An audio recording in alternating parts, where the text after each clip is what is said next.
ว่าอย่าประมาทให้เถอะเดี๋ยวเข้าก็ตายจากโลกนี้แล้วอย่าไปพากันเป็นคนแบกโลกหลายจะแบกเหยียบโลกนี้ไม่ไว้ให้เหยียบบ่ได้ไม่ให้แบกบ่ได้ให้มาจองจำบ่ได้มาเป็นเจ้าของบ่มีอีหยังเป็นเจ้าของอีหยังจังอย่างเด้แต่พูดถึงบุคคลนะในโลกนี้เนี่ยไม่มีใครเป็นเจ้าของใครจริงหรอกแม่นผัวแม่นเมียเนี่ยเข้าใจว่าเป็นของกูก็ไม่มีใครเป็นเจ้าของใครจริงหรอก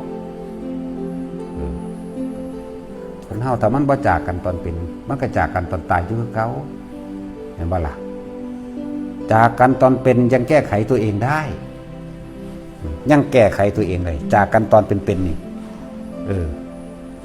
จากเพราะเห็นความจริงของชีวิต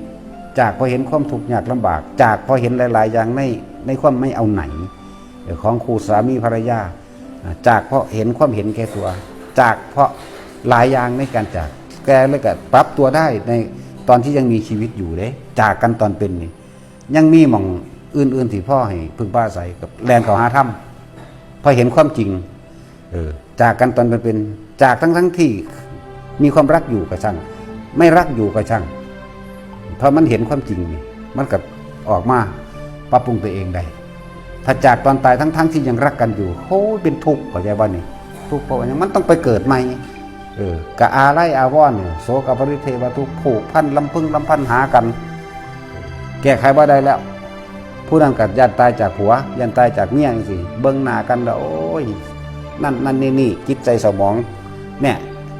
มึงบ่เลิกบ่จากกันตอนเป็นมึงก็เลิกกับจากตอนตายคือเก่าตัว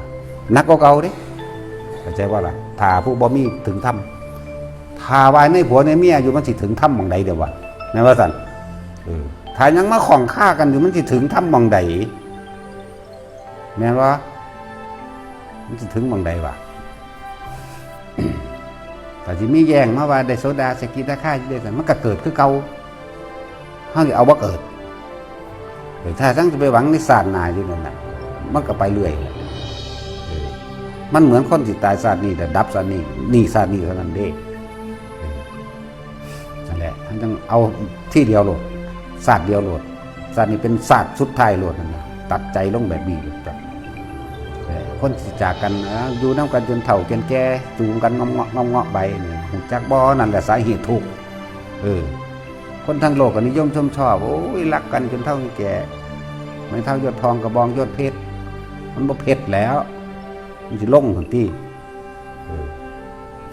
นั่นแล้วขนโคกับเขาโคอย่างมันมากกว่ากันนั่นพวกเจ้ากำมือกันไว้